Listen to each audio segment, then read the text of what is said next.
લોકસભા કે વિધાનસભાની ચૂંટણી ટાઈમે જે કલાકારો ભારતીય જનતા પાર્ટીની ભાટાઈ કરે, એનો પ્રચાર કરે, એમની ગુલામી કરે, નેતાઓની વાહ કરે, એવા જ કલાકારોને સરકારી લાભ આપે છે, બીજા કોઈ સમાજને આપતા. એટલે અમારી સમાજનો આવો સુપરસ્ટાર કલાકારને આ ભારતીય જનતા પાર્ટીના સરકારે અવગણના કરી.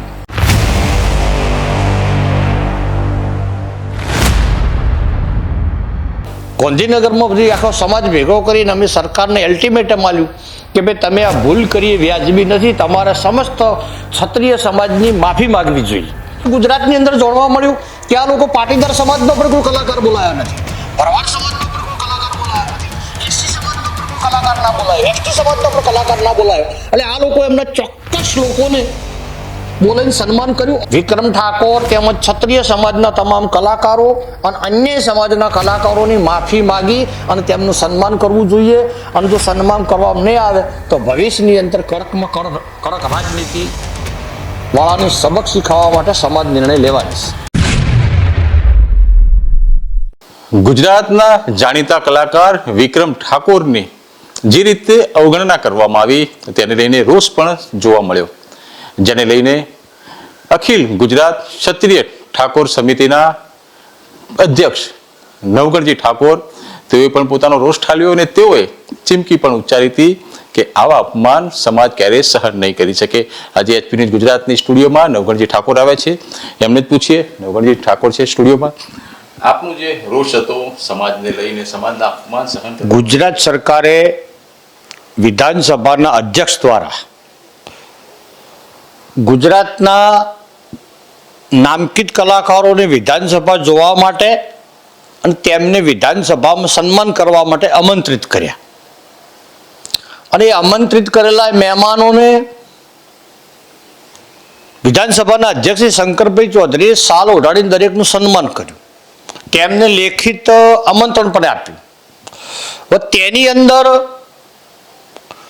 ઠાકોર સમાજ એટલે કે ક્ષત્રિય સમાજ સંપૂર્ણ આખા ક્ષત્રિય સમાજની બાદબાકી કરી. હવે ગુજરાતની અંદર ઉપેન્દ્રભાઈ ત્રિવેદી અને નરેશ કનોડિયાજી બંનેને ગયા પછી ગુજરાતમાં ગુજરાતી ફિલ્મ ઇન્ડસ્ટ્રી પડી ભાજી નાખી. અને વિક્રમ ઠાકોરની ગુજરાતી ફિલ્મ ઇન્ડસ્ટ્રીમાં એન્ટ્રી થઈ અને એની પહેલી ફિલ્મ આવી એકવાર પીયુને મળવા આવજે, એ ગુજરાતમાં સિલ્વર જુબલી થી. વિક્રમ ઠાકોરે કુલ 30 ફિલ્મો બનાવી, 30 ફિલ્મો સુપરહિટ ગઈ. એટલે અમારી સમાજનો આવો સુપરસ્ટાર કલાકારને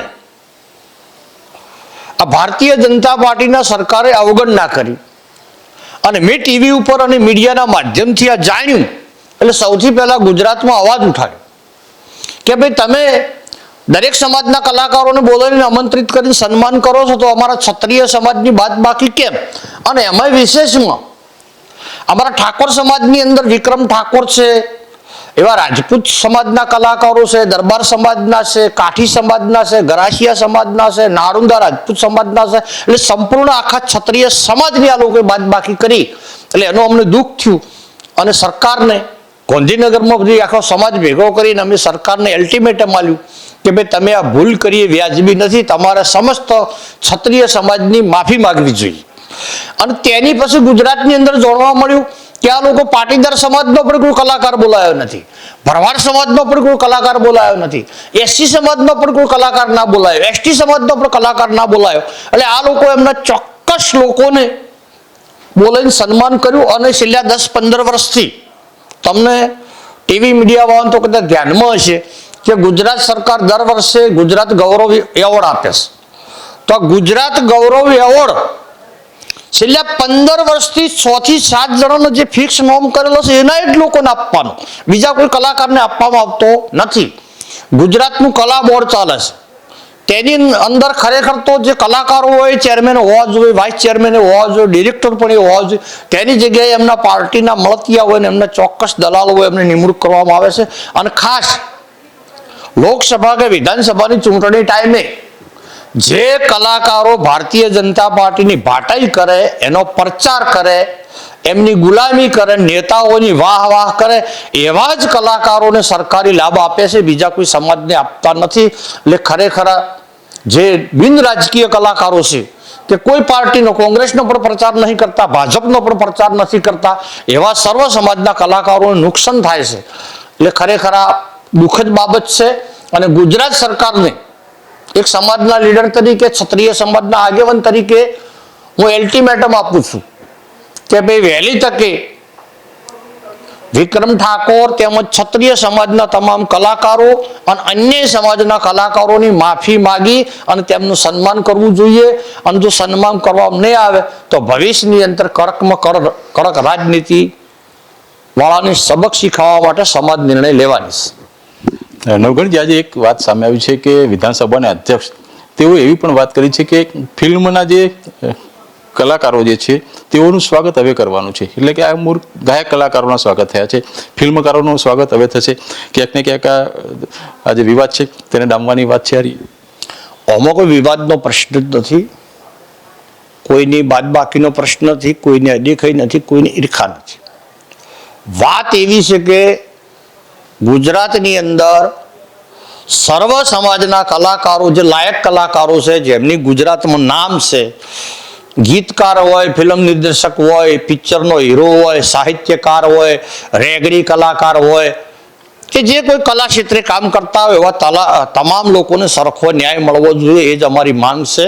અને ટૂંક સમયની અંદર તો ગાંધીનગરની અંદર અમે સંમેલન ભર્યું એ દાડે વિક્રમભાઈએ પણ જાહેરાત કરી હતી કે ભાઈ મારું નારાજગી, મારો અવાજ, મારી રજૂઆત એ મારા પૂરતી નહીં, પણ સર્વ સમાજના કલાકારો ન્યાય મળે. અને અમે ખાસ કરીને ક્ષત્રિય સમાજના કલાકારોની સરકાર ફરીવાર અવગણના ના કરે એના માટેની ઝુંબેશ છે. અને 2-4 દિવસની અંદર અમે ક્ષત્રિય સમાજના ટોટલ આગેવાનો મળી અને મહાસંમેલન ભરી અને અમારા ક્ષત્રિય સમાજના તમામ કલાકારો, બાકી અન્ય સમાજના કલાકારો, જે ઓબીસી, એસટી, એસસી, ક્ષત્રિયના ટોટલ કલાકારોને પ્રોત્સાહન રૂપે સન્માન અમે કરવાના છે.